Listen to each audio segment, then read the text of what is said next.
Hey gang, Murph here. This week's episode on Game of Crimes is a special and extremely important topic. We'll talk with a father whose police officer's son committed suicide. Did you know that more police officers in the United States die from suicide than any other cause? It's an issue that should not be an issue in modern day society, but here we are. I'm providing this caveat because our guest today, Brian Sizemore, is completely open, honest, transparent about what happened with his son, Lucas Sizemore. You may want to have some tissues ready. I'm telling you, today's is a tearjerker, and that's why I'm providing this caveat. Brian will share everything about what he and his family have gone through, and it's very raw, emotional, and eye-opening. But you also hear about how Brian and his family have taken this tragedy and turned it into something positive. I'm asking that you listen to this entire conversation and then share it with your family and friends. We already have so many issues in our world today. Police suicide should not be one of those. Also, we had a third person who participated in the interview, Jared Murphy, who is the acting special agent in charge of Homeland Security in Detroit. Unfortunately, we had some Wi-Fi and download issues, and Jared's parts could not be salvaged. Jared, brother, I apologize for that. But I want to personally thank you for everything you've done and are continuing to do to assist the Sizemore family and bring awareness to the issue of police suicides. Thanks for joining us again today on Game of Crimes. May God bless our men and women in blue.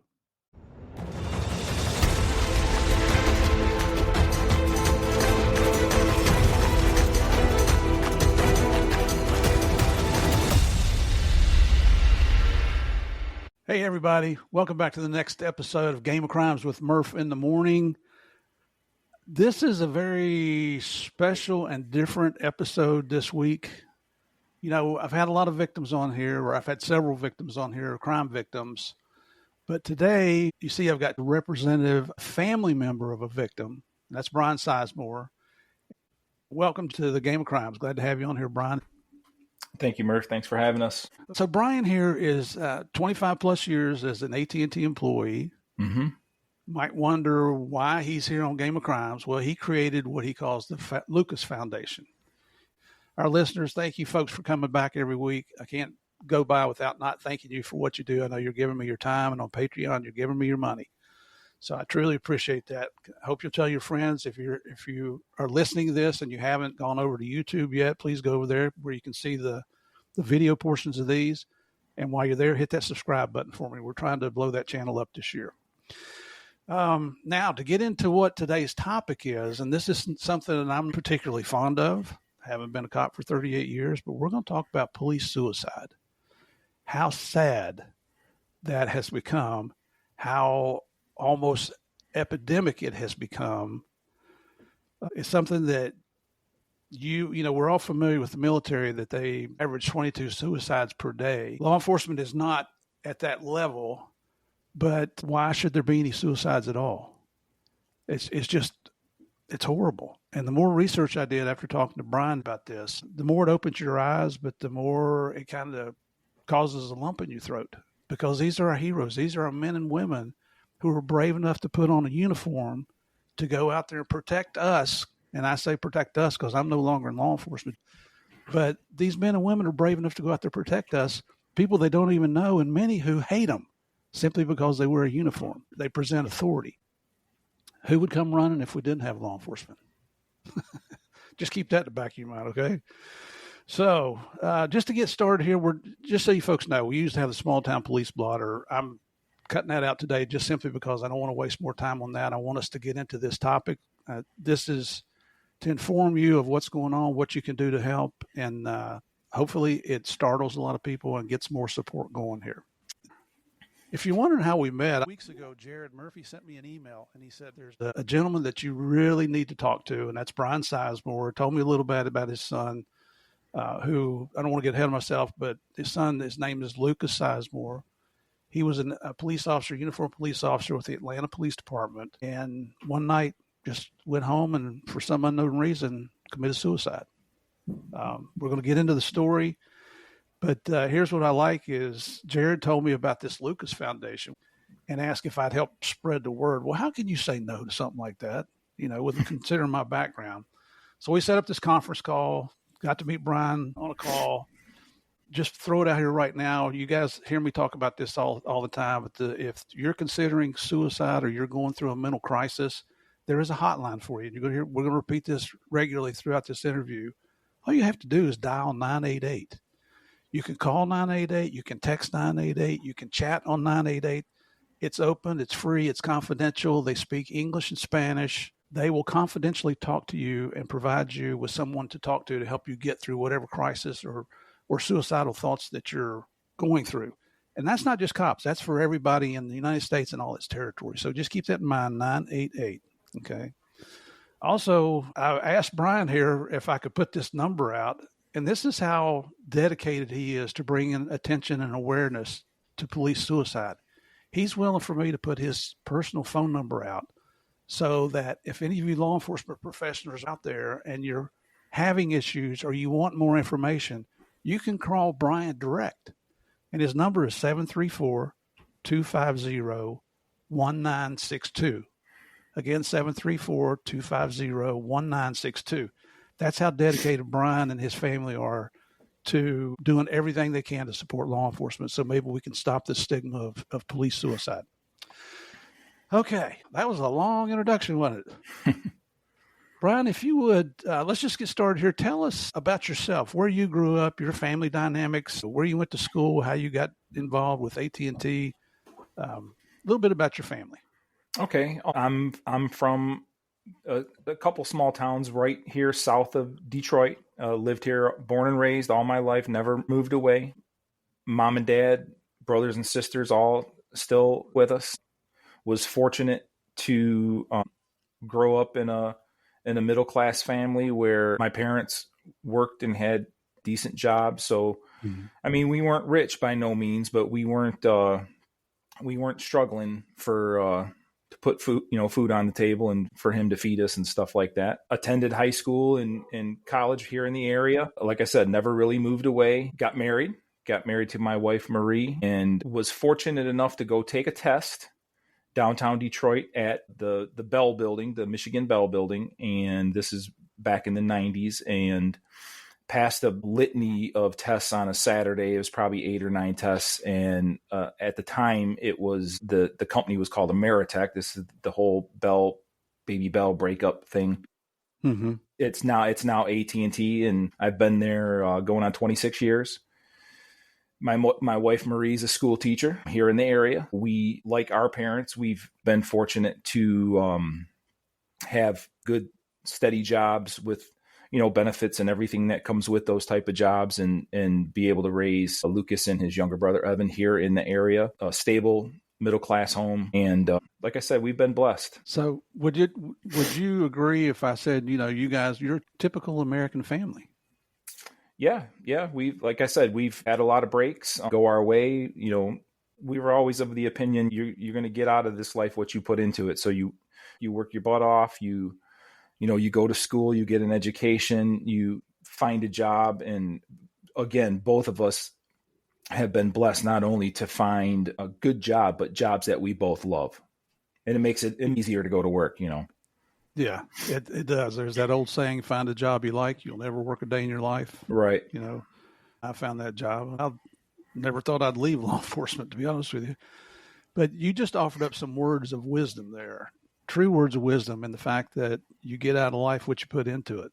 Mm-hmm. You go in expecting everybody to hand you something. Yeah, you probably might have a little tough time there. But those who step up to the plate and do for themselves and dedicate themselves and show loyalty and commitment to what they're doing typically ended up being successful. So, and it's funny too. We were talking before we started recording today, and tell us about was it your grandfather that was in law enforcement? Yeah. So when we had our conference call, you had mentioned that you were from West Virginia, and it struck a bell because my dad's family is from West Virginia, and my grandfather had passed away before I was born, but it was always ironic to me that my grandfather was a sheriff's deputy in Mingo County, West Virginia, and then they moved to Cleveland, Ohio, and he went to work for the railroad. Now, my dad retired from Norfolk Southern with 40 some years, and my Uncle Bob retired as chief of detectives of a local police department here. So it's just crazy how those things work out like that. It is. And the commonality, everybody, is, I was a city cop for 6 years, and then I was a railroad police officer with Norfolk Southern for 6 years before I joined DEA. So, there's probably in that lineage in West Virginia, we might be related, Brian. I mean, our family trees in West Virginia kind of go like that, Yeah. It's possible. I got to tell you, though, Mingo County, that's one of the toughest counties in West Virginia.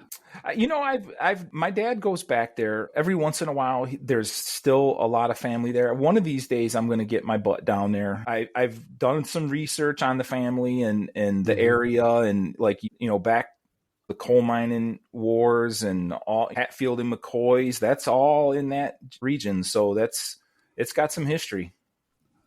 It's funny you mentioned that part because we didn't talk about that. But my great grandfather is John C. Hatfield. My great grandmother is Lucinda McCoy, and they're the two that married that ended up stopping the Hatfield McCoy feud. So it's when we talk about that thin blue line, there was a great possibility I could have gone to the other side of that thin blue line, right? Based on my lineage there. But it's just it's a small world. The degrees of separation. There's no such thing as 6 degrees of separation anymore. I think it's down to about 2 or 3. Right. So, all right. And let's see. You mentioned you had another son, right? Yeah, Evan. Evan is Lucas's younger brother. Evan now is 22. So he was 3.5, 4 years younger than Lucas. And if you wouldn't mind, I'm real proud of what you told me he's getting ready to do. Yes, Evan is currently doing all of the preparation, and probably by the end of this year is going to apply to be an Army Ranger. God bless him. No greater calling than going out and protecting your fellow man, in my opinion. And there's a book called the Bible that kind of supports that as well. Before we go any further, Brian, if you would, just give us an idea about Lucas, how he grew up, what his interests were. You've already mentioned that you have one other son. What did he like to do as a kid? Did he play sports? Where did this interest in law enforcement come from? That, as far as we can tell, we never recognized his interest in law enforcement until he was attending Eastern Michigan. That's when he first started to talk about it, at least to us. But he grew up at, a normal kid, little league, t-ball. He was into martial arts a little bit and tried a lot of everything. He wrestled for a couple years. He played football. He played golf. As he got older, well, take that back. He was like my hunting buddy. He's an avid white-tailed deer hunter, and I started even though he wasn't legal to hunt yet, I started taking him with me. Man, probably when he was 8 years old, just so he would get used to the routine, the waking up, how to field dress a deer and being out in the woods. And he really, he took to that like a duck to water. He loved it. Went to high school locally here, played sports in high school, and then he enrolled at Eastern Michigan University, got his degree there. And like I said, that's where I want to say maybe when he was a sophomore, maybe a junior, showed the interest and then was involved with the internship with HSI. And that's when it really took off, because you have kids, you can tell that they're excited and they're interested, and they come home and they're telling you stories. And so that's when we really knew that some part of the country, some agency, some department somewhere was going to get him. What was his major in college? He majored in criminal justice. There you go. So he graduates from college. How in the world did he go from Detroit to Atlanta?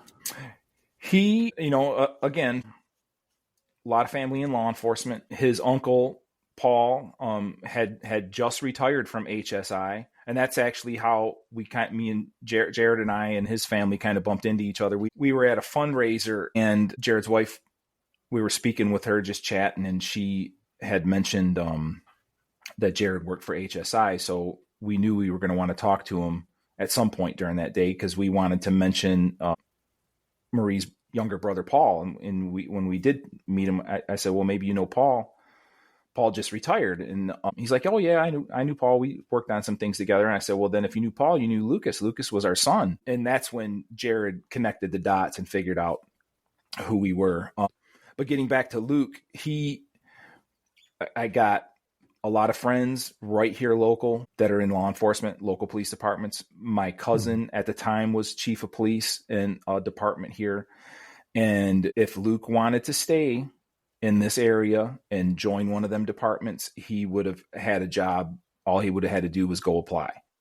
Mm-hmm. He had the credentials, he had the education, he had the right attitude. I'm sure he would have got a job, but he heeded the advice, I guess, that he wanted to hear. And he wanted to catch bad guys, not write traffic tickets. I don't know how else to say it.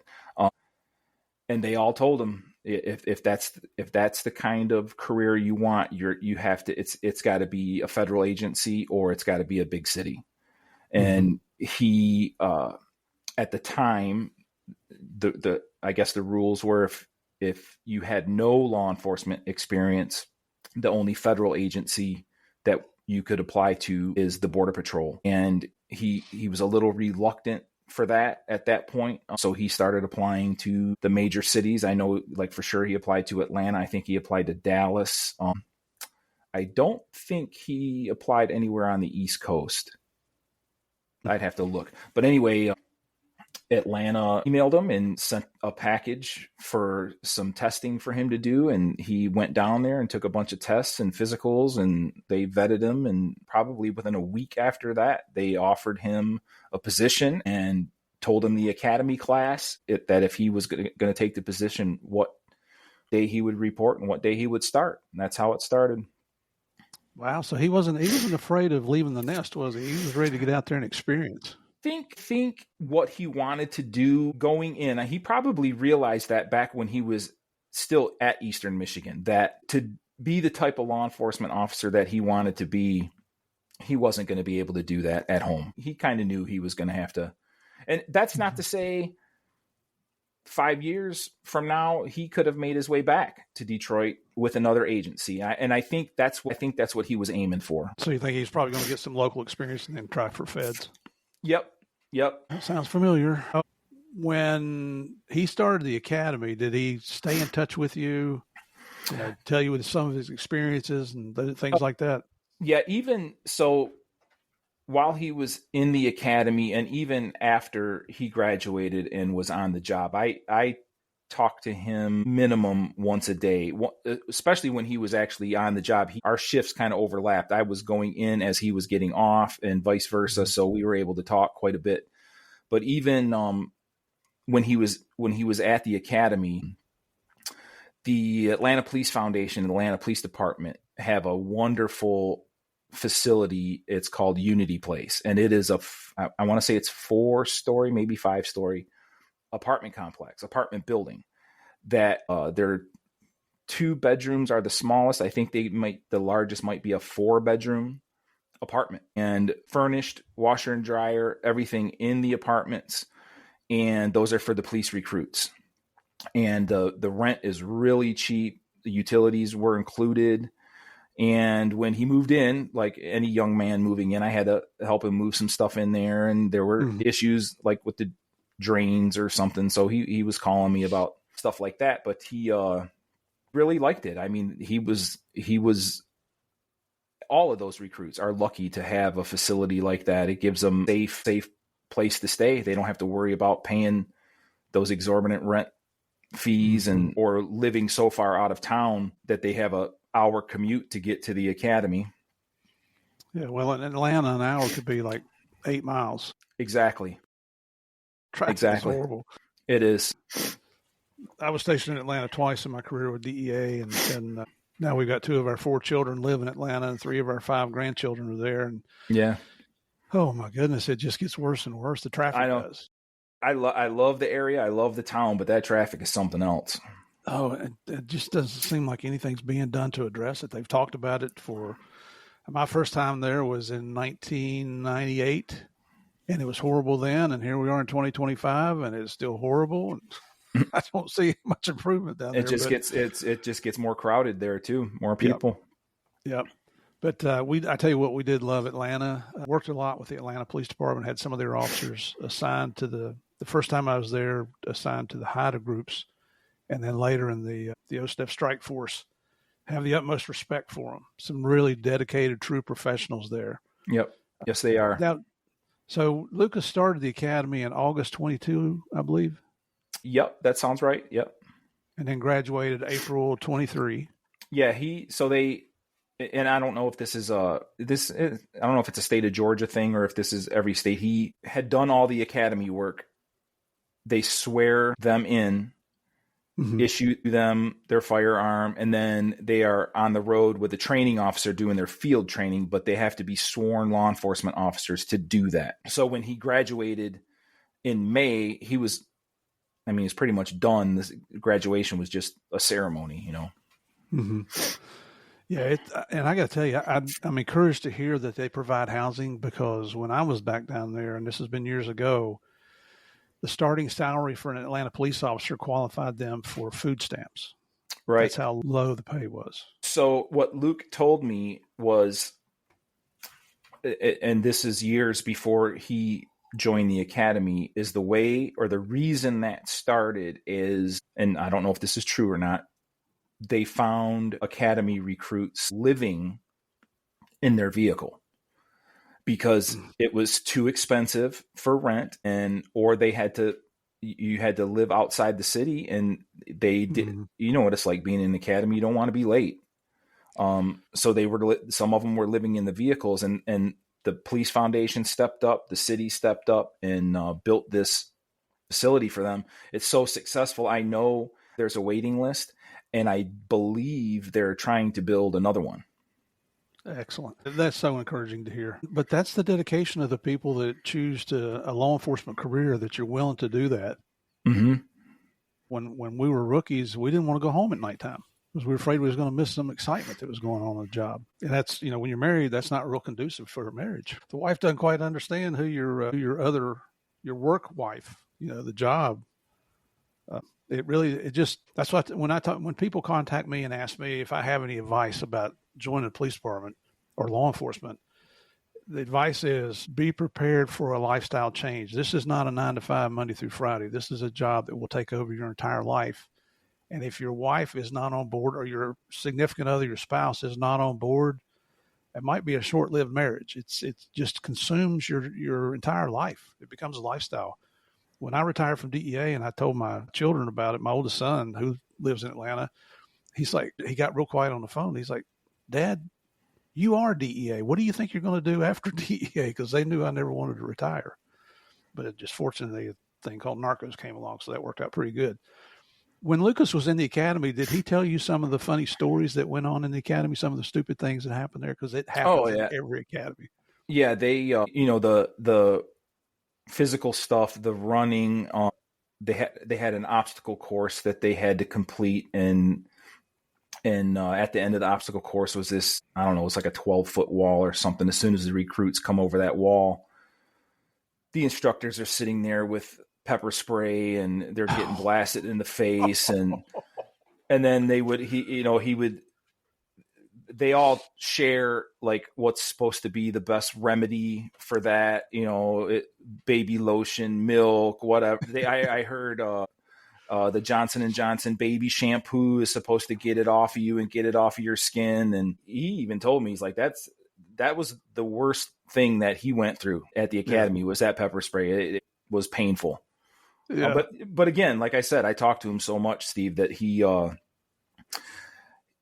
I remember this one story, and I brought it up one time when I was speaking at the academy, and you could see his classmates who come, they're sitting there and they start giggling because maybe I wasn't supposed to know that story, but they'll giggle. So there was a recruit that was very apprehensive to drive the police vehicle in the manner that the instructors were telling them to do it. Aggressively, I'm assuming very aggressively. They have to do a certain maneuver, and this recruit was being super apprehensive, and it's come now to pass or fail. The instructors are on the radio kind of getting in on this recruit. And so they do it. They get into the accelerator on this cruiser. And Lucas told me, said, next thing you know, we hear this big loud crash, and we look around the corner, and the whole police car is in the ditch, wrecked. So I mentioned that. I was like, hey, just take your time. Don't wreck no police cars. And then that you could see his classmates will start laughing. Yeah. Crazy. Funny stories about the apartment too. The apartment complex. You could imagine 4 stories of 20-something police recruits, co-ed, all in one building. That I wouldn't have been wanted. I wouldn't have wanted to be the property manager or the sergeant or whoever was in charge of that facility. I agree with you 100%. Well, that would be. Those would be stories that we'd put over on the Patreon subscriber channel for Game of Crimes. Probably don't want to talk about this here. Brian, you're talking about that obstacle course. But when I went through the academy, DEA Academy was using the FBI facilities at that time. We now have our own academy there on the Quantico Marine Corps base. But they had this obstacle course out next to the track. And, you go for a 3 to 5 mile run, then you come back and pick 2 teams, one team of good guys, one team of bad guys. The good guys would have to go over to the obstacle course next to the track. And then when you got off the last obstacle, you had to chase the bad guy around the track. And then when you graduated, they had the Marine Corps' Yellow Brick Road. And I'll be honest with you, I looked at that more as an adventure, just a challenge to see if I could make it through there. You're crawling through the mud. It rained on us that day. You're trying to scale these flat-faced rocks using a rope, and your feet are slipping. I mean, you're beating the crap out of yourself. We got to that where the rocks are. The line was backing up because guys were having a hard time getting up that slick rock. And, you start chit-chatting with each other. Well, I had managed to stay on my feet, and I wasn't real muddy. Next thing you know, I got guys throwing mud down the back of my T-shirt and my shorts. It just nasty by the time, you end up throwing most of your clothes away when you got back. But it's the camaraderie. That's where you're starting to build up trust in each other and respect for each other. And it's the same with Atlanta PD. That bond that they're building there is we call it the law enforcement culture, the blue brotherhood, sisterhood, whatever you want to call it. That's where it starts. That's where that family starts. Yep. So he comes out of the academy. What was Lucas's first assignment?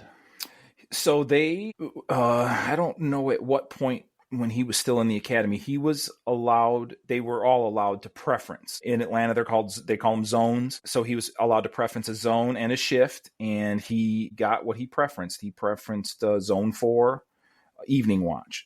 Geographically, I'm not that great with Atlanta, but he didn't want to be downtown. He didn't want to, be doing traffic duty or anything like that. He wanted to catch bad guys. I don't know how else to say it. So he got what he wanted, and he was happy. That's pretty significant because most agencies aren't real keen on making you happy. Right. And I don't know how many of them got what they wanted. I know his graduating class was about 30-ish, 30 officers. So I don't know if they were able to accommodate all of them or not. Yeah. And I just pulled up Atlanta Police Zone 4, Southwest Atlanta. Mm-hmm. So I never worked over in that area. I was stationed in Atlanta twice, but I don't remember us doing too much down in that area. Yeah, I when he was on the job, I had a police scanner on an app on my phone, and it's again going back to your children. So the Atlanta Police Department's frequency had all of APD, and I want to say it's the Georgia Tech Police Department on that frequency. And so all of those zones, the motor units, downtown, Georgia Tech, and every time he came on the radio, I instantly could pick out his voice. I heard that voice for 23 years, so I knew exactly. And it's all coded gibberish to a layperson, but I knew it was him. Yeah. That's significant. The reason I'm smiling is when I first became a cop, maybe radio technology has improved significantly since then, but I couldn't understand a word that was coming across the radio. You have to develop an ear for it. And what I was having problems with was the static. I was riding with a training officer after I went through the academy there. And of course, this was back in the mid-'70s, so it's a long time ago. A lot of people say we were still using smoke signals back then to talk to each other. But, you're with your partner and a call would come across and he'd say, "What do you think?" And I'm like, "What the hell did they just say? I didn't understand a word of that." So it took a while. And I'm sure the technology has increased. I remember when we went to 800 megahertz channels, that got a whole lot clearer. So maybe that's why it was so easy to pick up on Lucas's voice there for you. Yeah, it never seemed staticky. It was always clear. Sometimes if whoever was on the radio wasn't speaking up or like really low tone, that could be difficult to hear. But for the most part, there wasn't problems. Yeah. Do you remember any that you might remember? What was the most significant case that he worked that you remember, or he hadn't even gotten to that point yet? He was a patrol officer. He was a rookie police officer. Things that he may have stumbled across. Once it turned into something significant, those officers are delegated to perimeter and crowd control and that type of stuff. But he did stumble across an IED, some type of explosive device outside of a grocery store. And alerted superiors to that. That was significant. Some of the stories about, and this is kind of a funny one. There was a homicide in an apartment building, and they responded, and he was delegated to crowd control. So, the people that live there, and especially the kids, to keep them away from the area. And he said this little girl was probably 6 or 7 years old, blunt as hell, comes right up to him and asks him, "Do you like donuts?" And of course we do.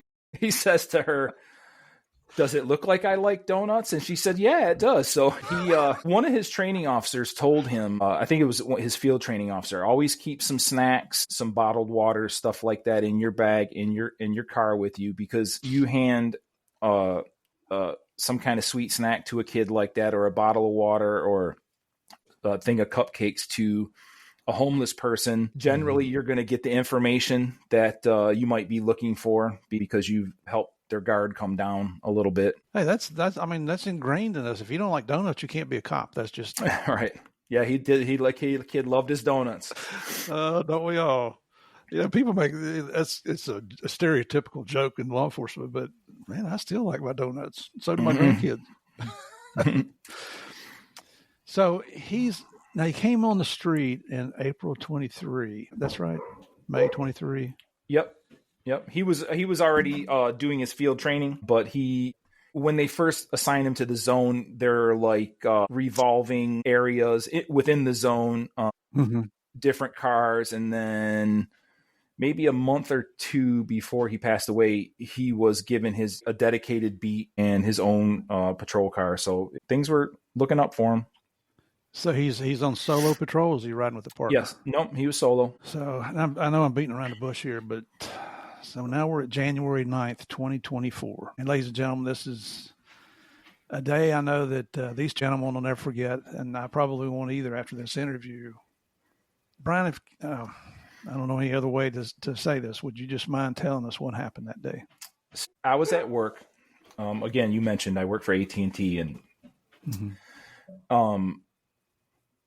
I remember it because Michigan's football team had played in the national championship game the night before and had won.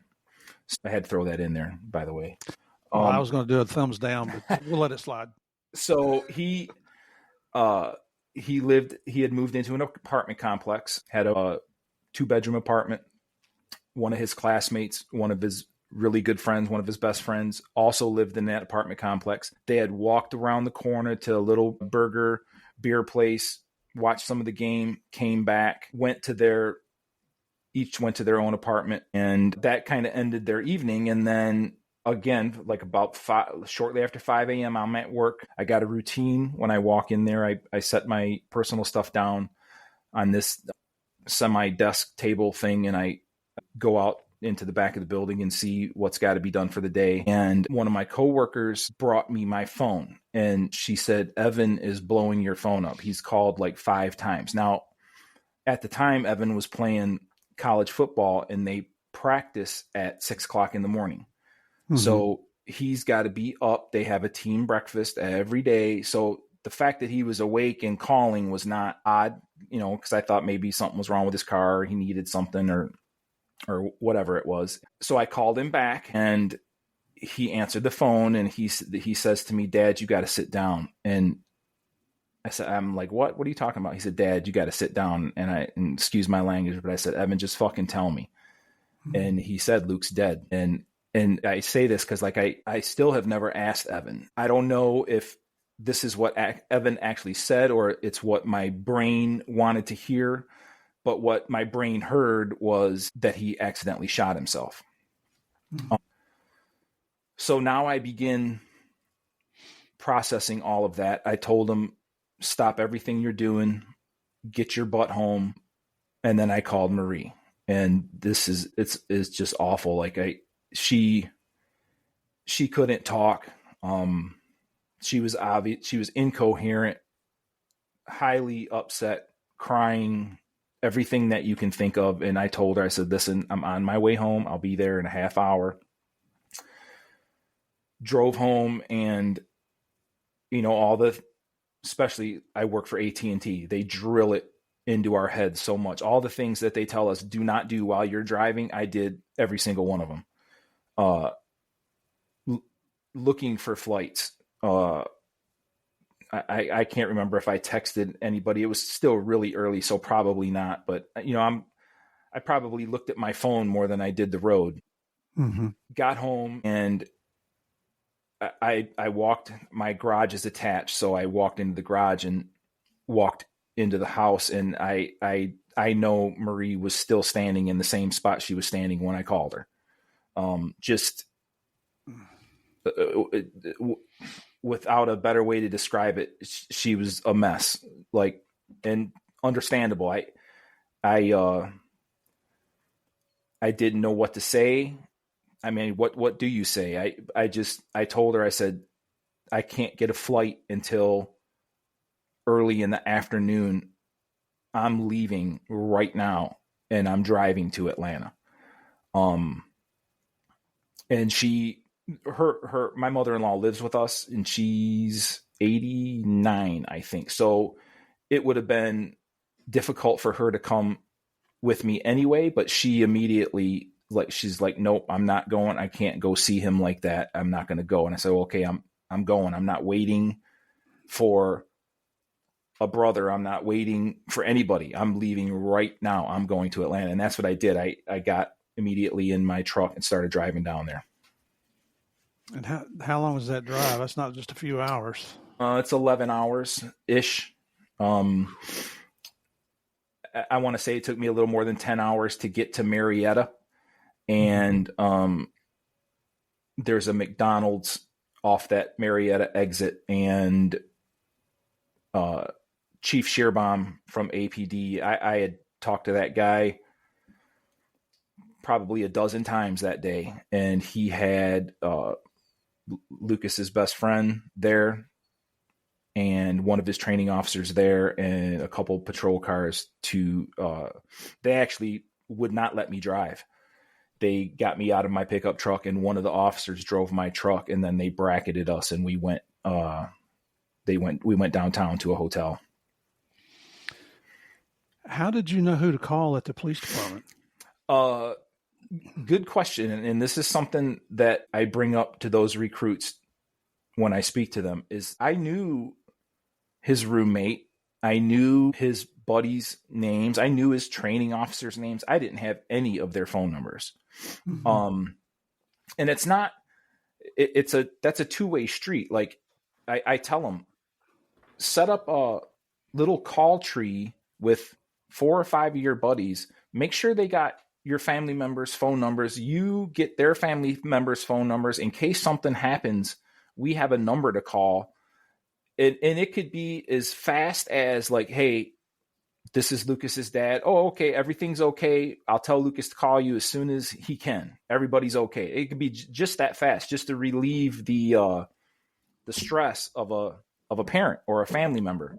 Right. But while I was driving to Atlanta, I didn't know who to call. So I got the idea. It just popped in my head. I'm going to call the Zone 4 desk sergeant. And I called, and I never did get that young lady's name. but I'm assuming whatever their technology is, my caller ID came up and she saw Sizemore. She didn't see Brian. And she said, Sizemore, we're getting all these reports. Are you okay? And I said, ma'am, this is Brian Sizemore. I said, I'm Lucas's dad. I said, I'm getting the same reports. I am in my truck on my way to Atlanta right now. And that it just was sheer coincidence that idea popped into my head. And that's what, in hindsight, it was a good move, because that immediately put me in touch with someone at the police department. The commander of Zone 4 called me within maybe a half hour or so. And then maybe another half hour after that, Chief Shearbaum from APD called me to confirm that he had passed away. Wow. And we're talking about an agency I just looked up of over 2,000 sworn officers. Mm-hmm. And it was personal for Chief Shearbaum, I think, a little bit more so than maybe others, because the recruits with APD are, while they're going through the academy, they're assigned a job, like administrative, clerical, with whatever attachment, whatever job function they're attached to. Well, Lucas got assigned into the chief's office. So Chief Shearbaum, I'm assuming they didn't have any kind of detailed conversations or anything, but Chief saw him every single day. He was sitting there at a computer. So Chief knew him. Well, first of all, my first thoughts are that Chief is a real leader. Yes. That he's taken the initiative. Apparently his people trust him enough that they call him and relay that message up when you talk to that desk sergeant. Yes. And then he's got the human factor side of him is important enough to reach out to you. Yep. I've said before, if Evan did show an interest in law enforcement as his dad, it would be Atlanta that I would first want him to try. That's where I'd want him to go because of the leadership of that department.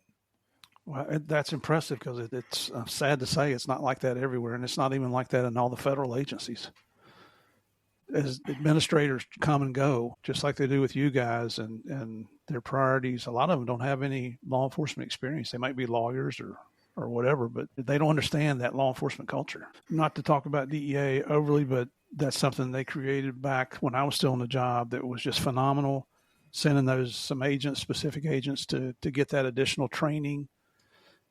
Those agents that might have a sympathetic heart to start with, because it's that personality makes all the difference. And there's one guy there in Atlanta who's retired now, Dick Kroc, who was so instrumental in helping so many agents and their families get through difficult times. Dick still runs the DEA Survivor Benefit Fund, which still supports families of agents who've lost their lives in the line of duty or have suffered through very traumatic experiences. Even in retirement, he's still kicking butt and taking names in that position. Just to have the utmost respect for him. Brian, if you would, now you're in Atlanta, and if there's anything that you don't want to talk about here, please don't.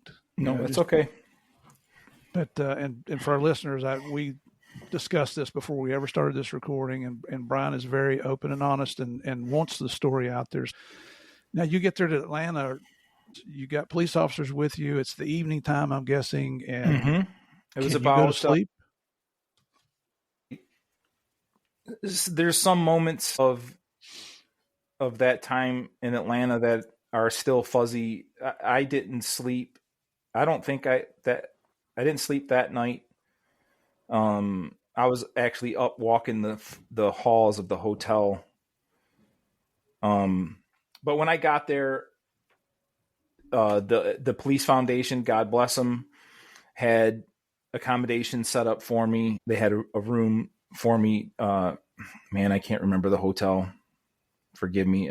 In downtown Atlanta. Mm-hmm.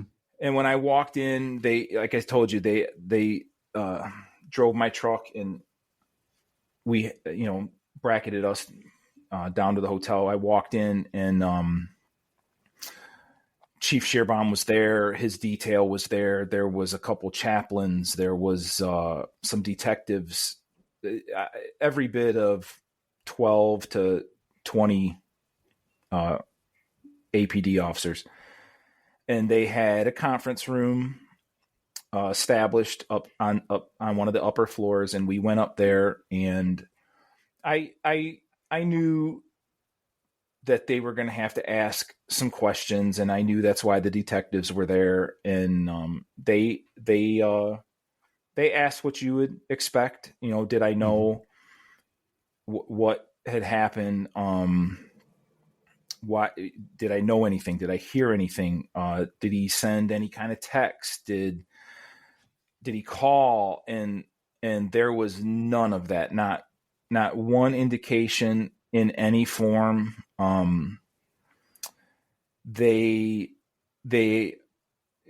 knew that they would take his phone and his laptop and other stuff from his apartment to investigate those things themselves. And I expected that. And, we had no issues with that.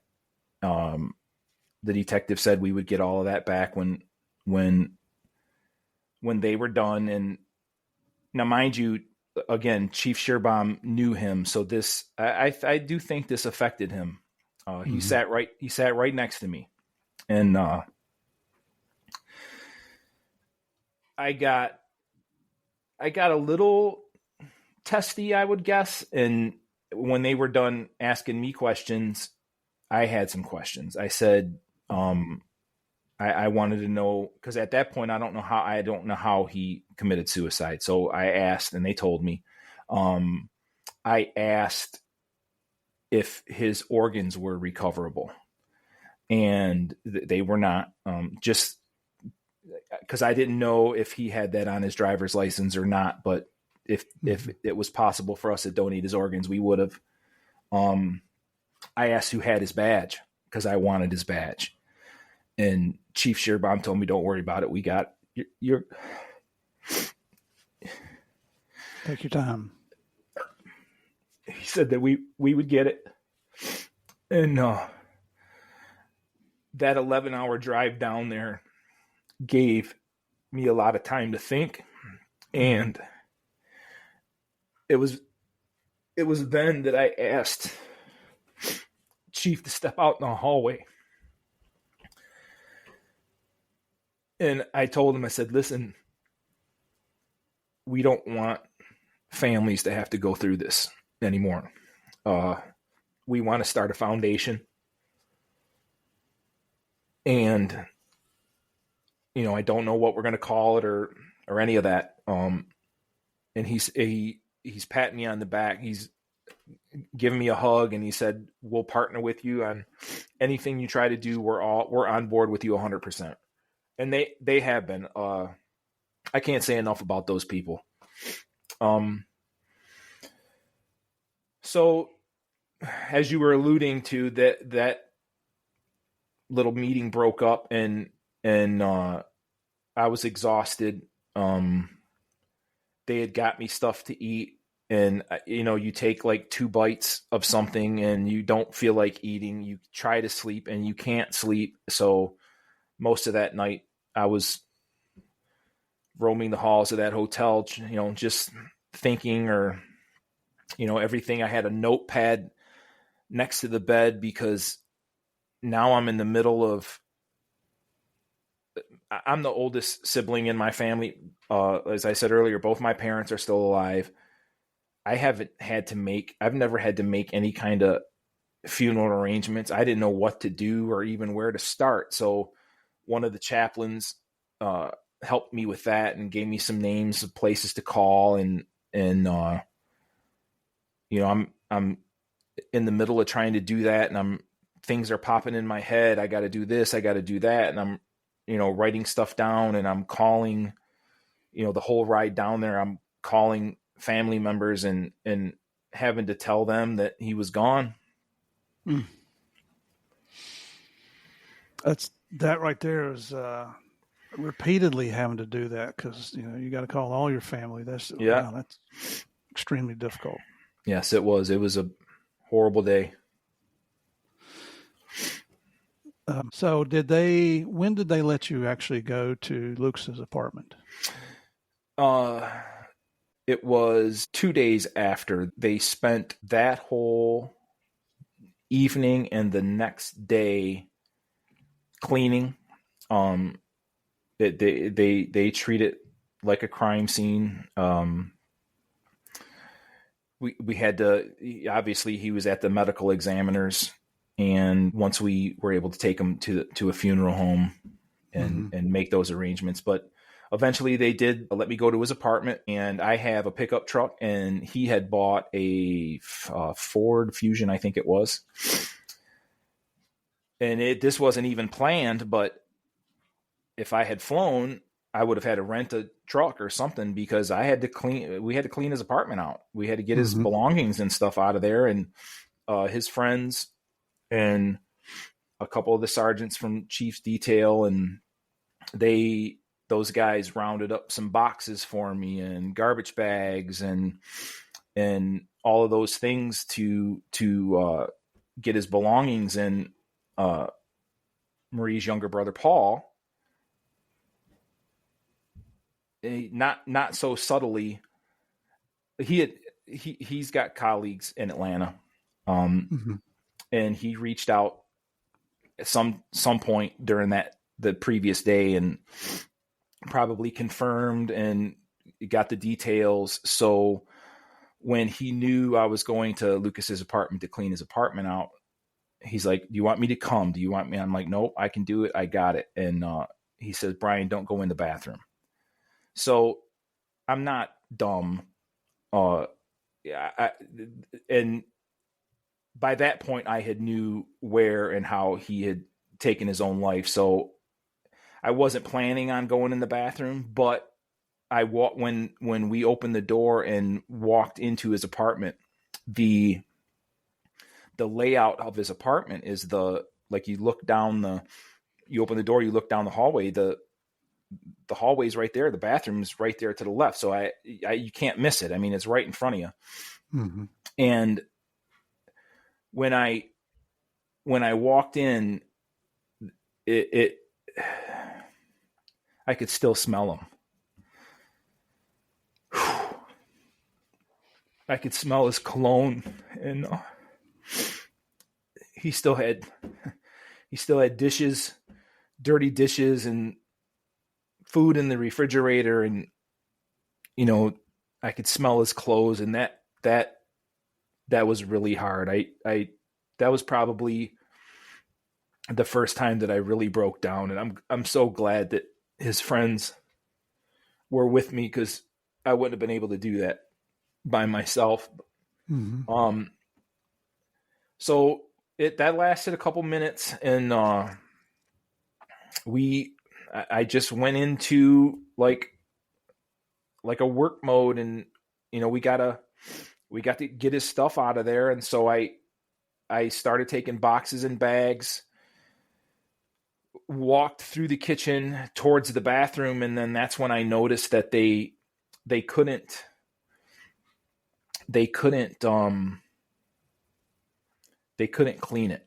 They cleaned. So your listeners know what happened is about between 4 and 4:30 on the morning of January 9th, he got out of bed, went into his bathroom, got into his shower, and put a pistol in his mouth and shot himself.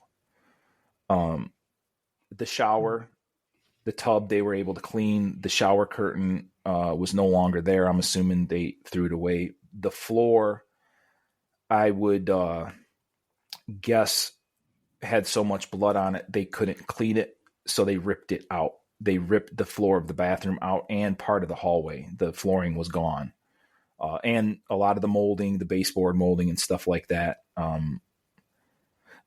I don't know if that's normal or not, but it's definitely cemented that image that he had. His autopsy report mentioned the bruising from when he had fell, fatal fall, I think it was the wording. And so I put two and two together. After he shot himself, he probably fell out of the tub onto the floor, and that's where he bled. And then, so I, going through all the you think of all the stuff that's in your bathroom, all the cabinets, underneath the drawers. I'm just scooping stuff out and putting it in bags or boxes. And I did that. It took a couple hours. We did that. Every closet, his dressers, a lot of the furniture he had was hand-me-down type furniture from other people or family or whatever. So a lot of the bigger stuff we didn't bother taking. We filled up my truck, we filled up his car, and then the officers that were there helping me, I told them if they wanted any of that furniture, any of the recruits wanted any of that furniture, they were welcome to it. And I think some of the stuff that was left, they donated to a church. Mm-hmm. How did you get his car back to Michigan?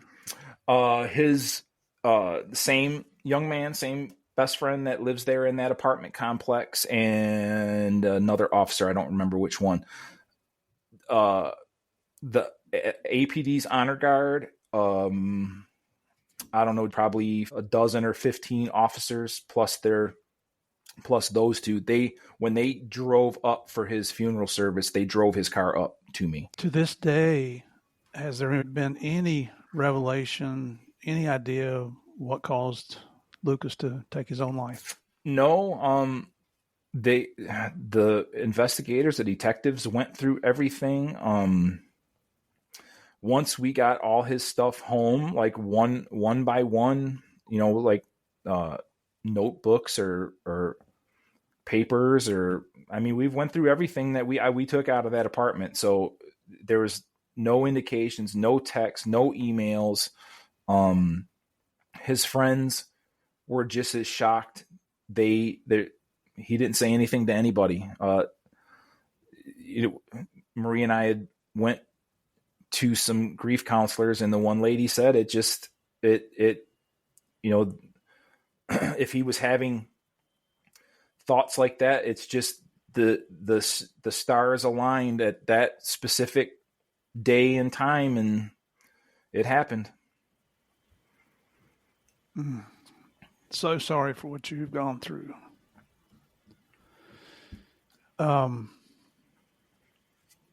Just to give there's more to the story, but just very quickly, I did some research before we started talking and found that between 2016 and 2022, on average, 184 cops commit suicide each year. And that's an average. And I got some of these numbers off of bluehelp.org, so give them a shout out where the information's coming from. But I also took a look at what the demographics were. And I don't know what I expected to find. Honestly, I've been blessed that I don't know any police officers that have committed suicide that at least that I remember. I'll be the first to tell you my memory is not as good as it used to be. But what I found on these demographics is that most police officers who commit suicide are white men, hugely vast numbers larger than women. Women is a very minor group in this category. They have an average of 16 and a half years service. And the ages, there's not a specific age range. It goes anywhere from 25 to 59 that's the most suicides that are committed. And where are these happening? Well, the highest state in the country is California with 109 suicides. New York is second with 83. Texas is third with 50. And Florida, where I live, is 49. It's spread out through the entire country. I clicked on West Virginia. They've even had 6 there. So it's I don't know. We got to do something different. The definition of lunacy is continuing to do the same thing over and over and expect a different outcome. So we got to do something different here. And so you and your wife you guys created the Lucas Foundation. What does Lucas stand for? The acronym stands for Law Enforcement's United Crusade Against Suicide. And that was, again, when I was in Atlanta, I told Chief we wanted to start the foundation. We didn't know what we wanted to call it. That first sleepless night, I called home, and one of my family members had answered the phone, but so you can imagine the house is full of people. My sister-in-law, who's an attorney, was here. So I told her right then that evening, still January 9th, I said, her name's Louise. I call her Lou. I said, Lou, I want to start this foundation. We're going to start this foundation. Don't know what we want to call it. But get the paperwork ready, because when I come home, we're going to send the paperwork in. And she did exactly that. The paperwork, the inspiration for the foundation came on the day he passed away. We figured out the name as I was driving home with his belongings, and then probably the next day we put the name and stuff on the paperwork, and it was sent into the state of Michigan. And what is the purpose of the Lucas Foundation?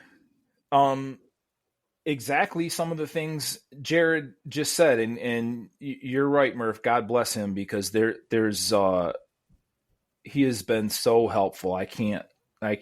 I'll never be able to thank that dude enough. Well, that's the Blue family coming up here. Yes, absolutely. So it started,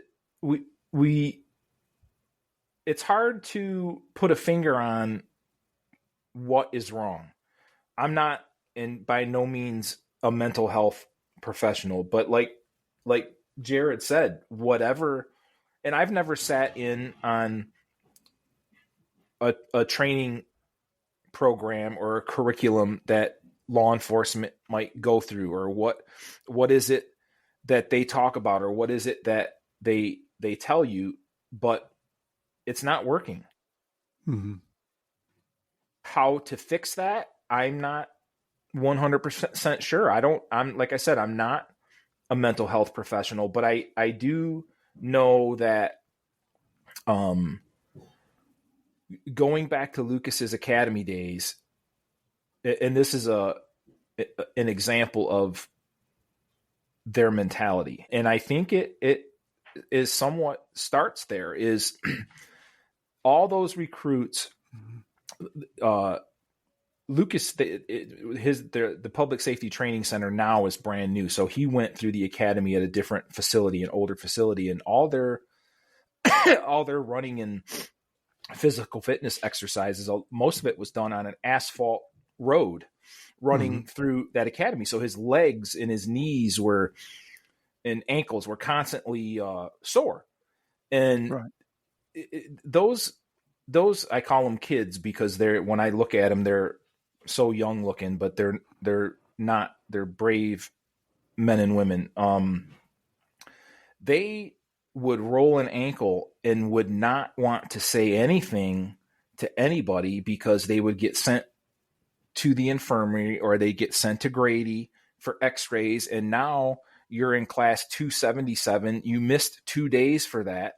They have to roll you back to class 278 or 279 or 280 because you missed a couple of days, and you got to repeat stuff. So they were absolutely reluctant to say anything about a physical injury. And how do you expect a recruit or a law enforcement officer to be brave enough to say something about having a mental health issue? Mm-hmm. Somehow we have to fix that. And then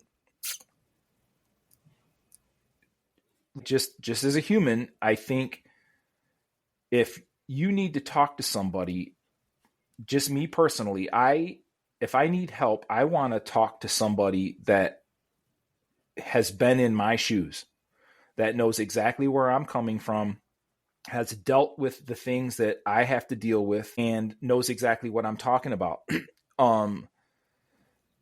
There's, not to say anything negative about mental health professionals, because we need them. They need to be part of this, but they don't see what you guys see every day. They don't hear the things that you guys hear. The public doesn't hear the things or see the things that you guys see. And if I'm struggling with that, I want to talk to somebody else who has seen those things and may have struggled at some point themselves. And on top of that, you still have your home life to deal with. If you've got children, I used to have hair before I had daughters. And I say that half jokingly, but still they're starting, when they become dating age, that just puts so much stress on a dad's life because you worry about your babies. I tell you what, buddy, I'm shocked I don't have tears running down my cheeks yet. I thought I was going to have to get a tissue there a couple of times. Thank you so much for what you're doing. It's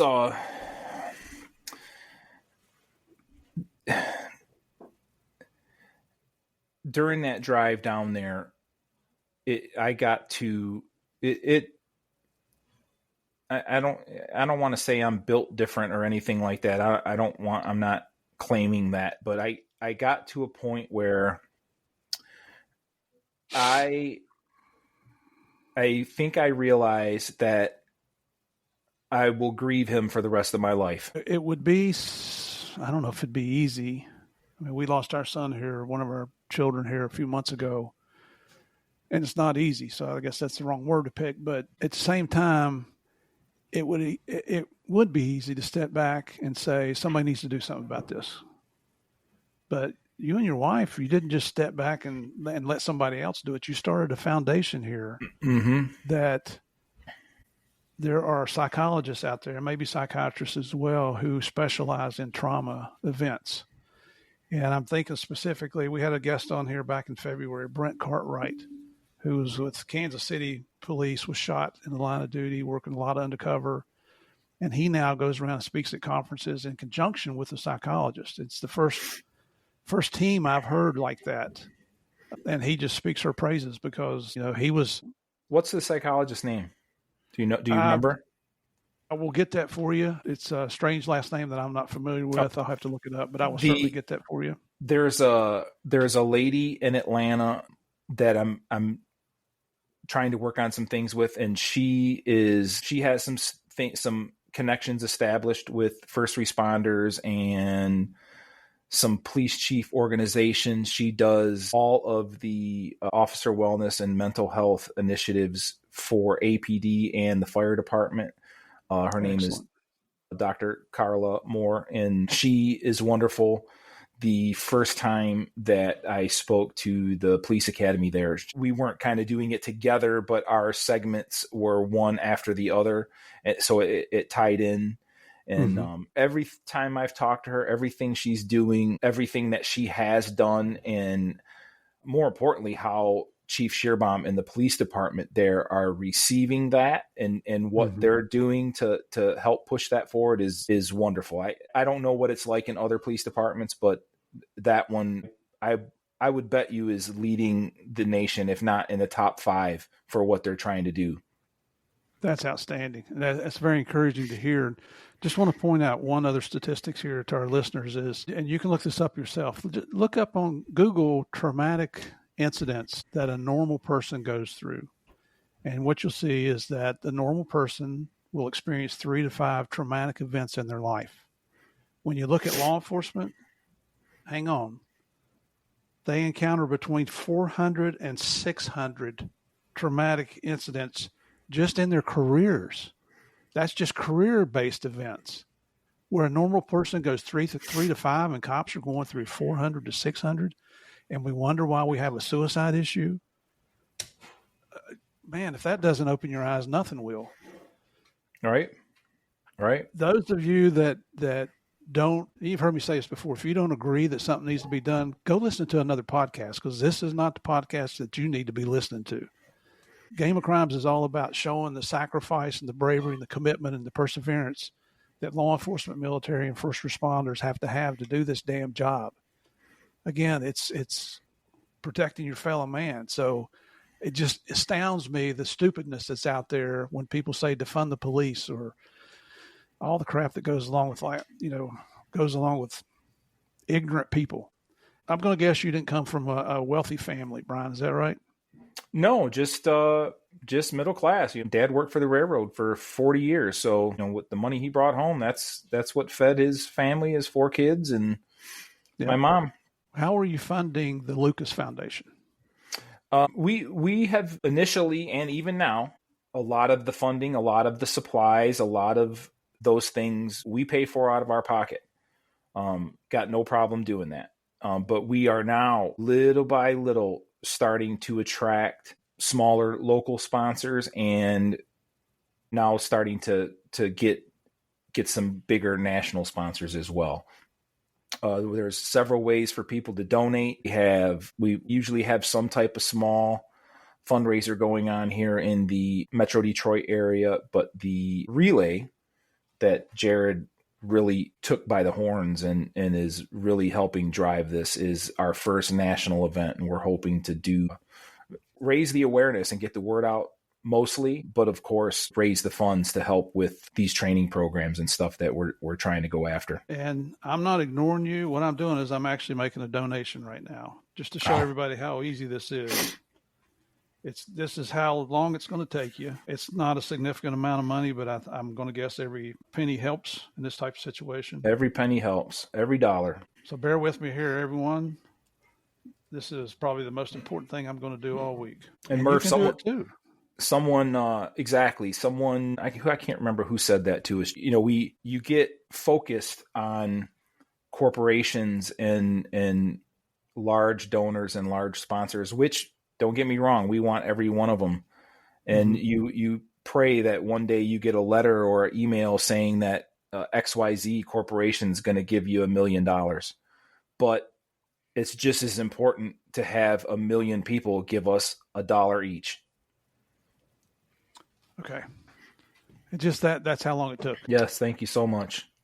Truly my honor. And if anybody's wondering where this is, if you want to find out more about this 1,000-mile run, holy cow, I don't even drive that far. I can't imagine running anything like that. But go to lucascrusade.org. So it's Lucas, Lucas, crusade.org. That's where you can sign up. That's where you'll get all the information you need. Do you have to be law enforcement to run in this, Brian? Nope. Yep. So it's open to everybody. It's open to everybody.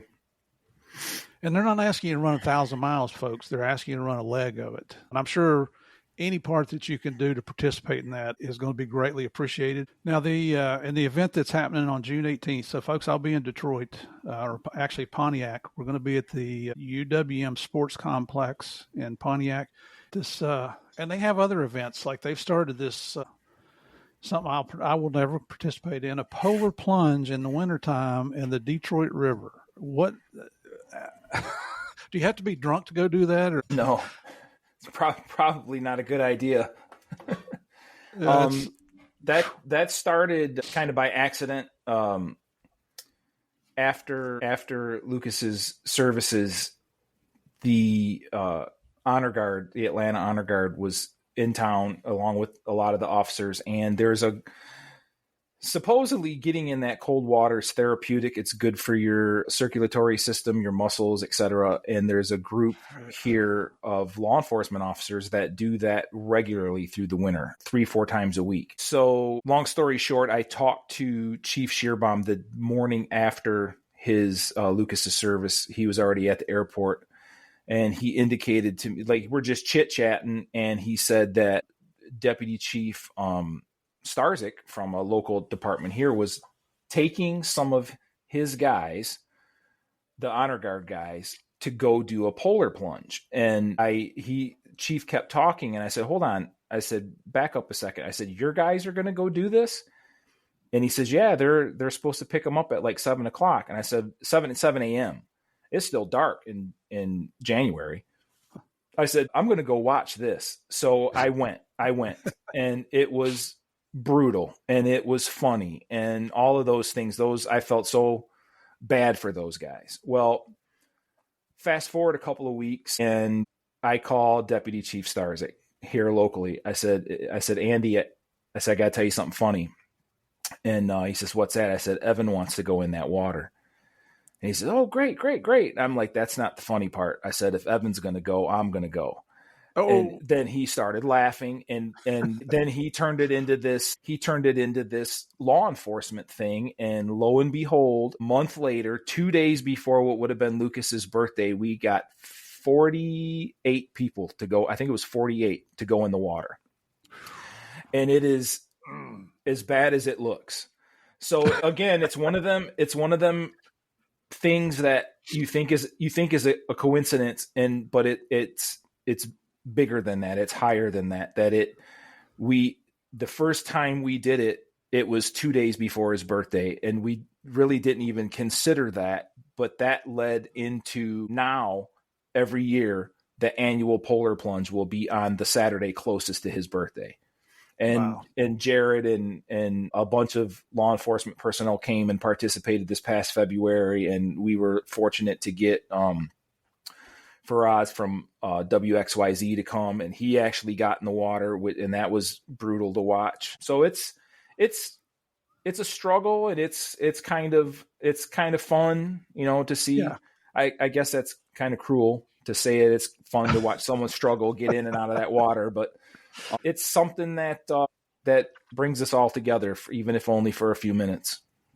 You know what? Most people enjoy being part of a team, doing things together with other people, Exactly. even when it's crazy.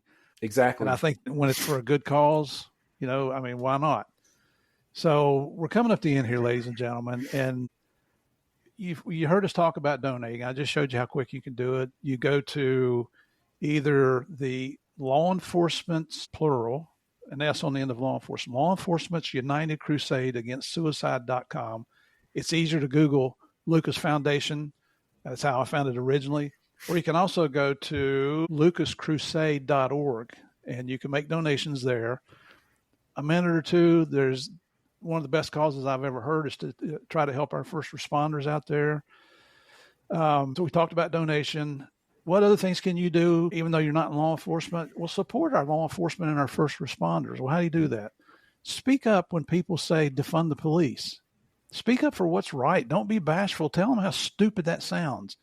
If you don't think it's stupid, go to these communities, which some people might call the hood, where people live who don't have the financial means to move out. They're forced to live there because they can't afford anything better. You think they don't want the police around? That's who's protecting them. You think those punks and street thugs are protecting them? Absolutely not. So get up and speak of your own mind. Do your own research when it comes to any topic. Whatever you do, don't let the media or famous people tell you what to think. We've all got a brain. God gave us all a brain. We can do our own research and make up our own minds. So, don't believe everything that Murph tells you. Just do it yourself. Don't let others tell you. Donate again. We talked about that a couple times and we'll continue to. Volunteer your time for certain events like this. These guys are going to need food and water along this route, running 1,000 miles. Well, if you've got the resources, what if you donated a couple cases of water to the local law enforcement agencies that are supporting this to help them out? And on top of that, talk to your friends and your family and get them involved as well. That's just a couple things that Murph came up with before we started recording here. I can't imagine a more worthy cause.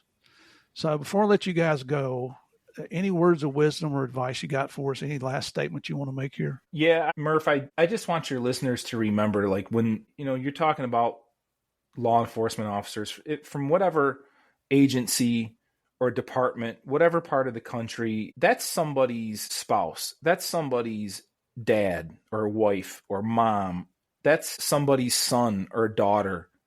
Mm-hmm. They're human beings, and every one of them's a hero. And remember that when you talk to those people, and when you guys talk about support, it doesn't have to be monetarily. Just you see that law enforcement officer somewhere, just say thank you, pat him on the back, hand him a bottle of water, something as simple as that. You see guys. I'll use Atlanta for example. You see one of them guys downtown directing traffic. It's hot in Atlanta, and they got dark blue uniforms on. Hand that guy a bottle of water. Hand him a Gatorade. Say thank you. That goes a long way. It really does. It really does. Thank you doesn't seem sufficient here, Brian, but thank you so much for sharing the story of Lucas, the tragedy that your family has gone through. And like you said, it's something you'll never get over. God bless you and your family. And Jared, thank you for stepping up and grabbing the torch and running alongside Brian and his family here. That's a extremely honorable thing to do. Yes. You're not getting paid out of this. Nobody's getting paid out of this. This is all going towards trying to get help for our law enforcement professionals out there when they experience traumatic events, so that hopefully we can reduce the number of suicides that are going on in our law enforcement community. Once again, the suicide crisis, the National Lifeline telephone number here is 988, ladies and gentlemen, Just dial 988. You can text it. You can chat with them. They have professionals, or if it's not a professional you talk to, they will get you to a professional. It's confidential. Don't hesitate. If you need help, call and get help. You don't have to go this alone. I know that's getting to be a cliche nowadays, but it's the truth. If you want to know more about the Lucas Foundation, like I said, the easiest way is to Google Lucas Foundation. Find it that way. You can find the Lucas Crusade if you want to know more about the run and you want to apply to run along with everybody. On Instagram, I found them and Facebook and TikTok. Found this. Everything's at the Lucas Foundation. On X, Foundation Lucas. And on LinkedIn, there you can even find the Lucas Foundation. You can find Brian Sizemore, and you can find Jared Murphy all on LinkedIn. So come over, show them some love, show them support. As always, I'm doing this a little different. I'm not dividing the interview into two parts because it's just too important to divide up. I want everybody to listen to this entire interview, and I know it's rather long, but thank you so much for continuing to come back. I usually end up with my stupid little saying, and why not say it again here? I know why you folks continue to come back every week, because you enjoy playing the biggest, the baddest, the most dangerous game of all, as you heard today. That's the game of crimes. God bless. See you next week. Thank you.